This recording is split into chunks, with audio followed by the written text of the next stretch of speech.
Last day I will give you my email also. If you want those 40 pages, send email. But don't get angry if I don't send for 2-3 months. Because it takes that much time it takes for me to clear. I start clearing from back. So many people forward that mail again and again. Suppose you have sent me a mail on 1st January, then you get impatient. 10th January again you send the same mail. Then from 1st to 10th it might take 10 days. So yours is 10 days later. Then they again 1st February they sent it. Because I'm not able to send so fast. So they became backward by 1 month. By being impatient, they lost 1 month. Because I will go from bottom, date wise I'll go. So today whatever mail, as we are sitting and talking here, I'm sure 100 mail have come off to my mailbox. It comes every day.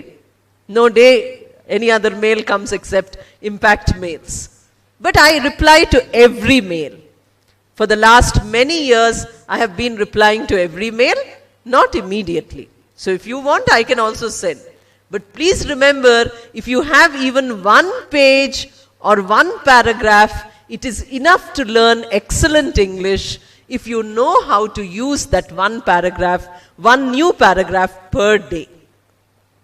So now let me tell you in the last 10 minutes, transitive and intransitive verbs. Now, how often do you look at your dictionary? Do you have a dictionary? Okay, very good. I hope all of you use an English to English dictionary. Which is the best dictionary to use? I won't tell you. Even if you have such a small dictionary, it is best because we don't know all the words in that dictionary also. So why do you want to buy such a big dictionary which you can't carry? It's so heavy that you leave it there. Buy a small dictionary. Any standard good English dictionary is good enough. Make a habit of looking at your dictionary as often as possible. I gave you the verb talk, or I gave you the verb take. Now everybody knows the meaning of these verbs. You say, madam, so silly to look at the dictionary to, find out a word like take. But have you seen the entry on take in your dictionary ever? Go and see it today. First, they will give you the word.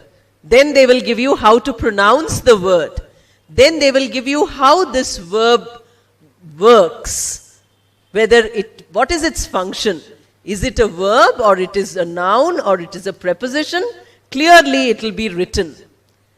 Then they will tell you what are the meanings. Different 5 or 10 different meanings of the word take will be there. Then take is often used with prepositions where it gets a phrasal verb usage, an idiomatic usage.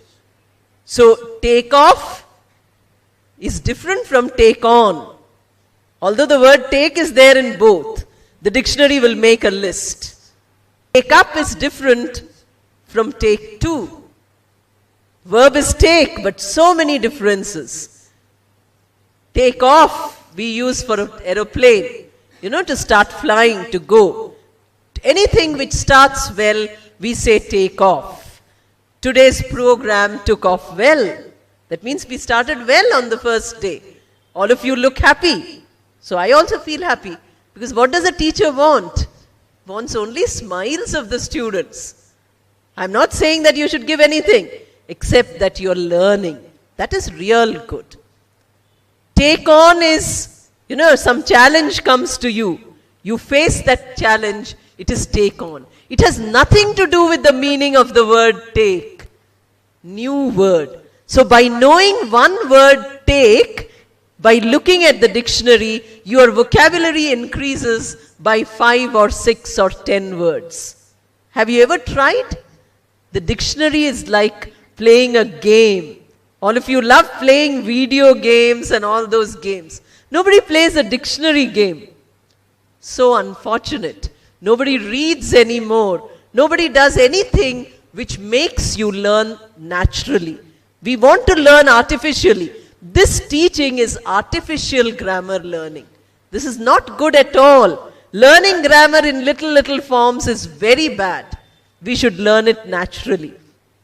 But because I got, few lakh requests for this, I'm doing it. And I'm doing it for impact. It will immediately go to YouTube and people from all over the world will see.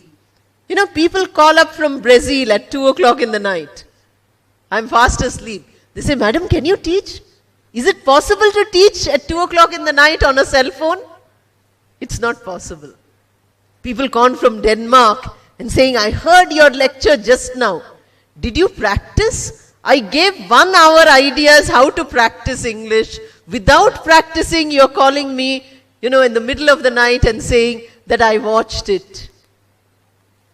The real thank you is when you practice, not otherwise. So when you look at your dictionary, any verb, it will tell you whether it is transitive or it is intransitive. Suppose you take a word, speak and talk. Both the words mean the same. Speak means talk, talk means speak. But one of them is transitive and the other one is intransitive. Suppose I say, take tell. Tell is better. Talk is also intransitive usage. So, say speak and say tell. So, if I say I tell in the morning, then I am using after tell a preposition, which is not possible because the meaning is not correct. So, I can say, I tell a story in the morning. Story is a noun, which means it is the object. So, tell becomes a transitive verb because without an object, the meaning is not clear. The meaning is not possible. If you say, I give, we came across the verb give. Not complete because give is a transitive verb. It requires a noun. So you say, I give a lecture, I give a present, I give a presentation, I give a pen, I give a book. Some noun is required. So a transitive verb, it will be written in your dictionary, VT.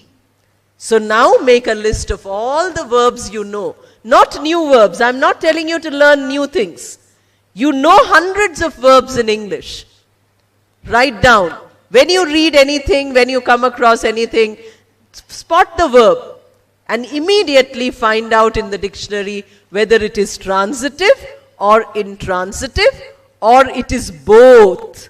Some verbs in English can do both functions, transitive function and intransitive function. A verb like speak. Suppose you say we speak English, it is a transitive usage. Suppose I say we speak very fast, it is an intransitive usage. Very fast is not a noun. English is a noun. Therefore, we have to find out a verb which needs a noun to complete its meaning is transitive. A verb which does not need a noun but is complete in itself, it cannot take a noun immediately after it without using a preposition is intransitive. A verb which can take a noun sometimes and not take a noun is both transitive and intransitive. So if you look at your dictionary, you will immediately know. No book, no teacher, no grammar book will give you all the list of verbs. Who can do it? Only you can do it. So now the entire learning graph is only student oriented. The learner has to do everything. The teacher can relax. By telling you a few things, I relax. Now I can go home and sleep. But you can't do that. You go home and you have to do so many things. If you do these things, even those who might watch this on YouTube, if you do it personally, individually, alone, your English will improve. If you only listen to the lectures given by teachers, your English will not improve. Will not short form is won't. W-O-N apostrophe 2. Apostrophe T. We learned just now short forms. So your English won't improve just by listening.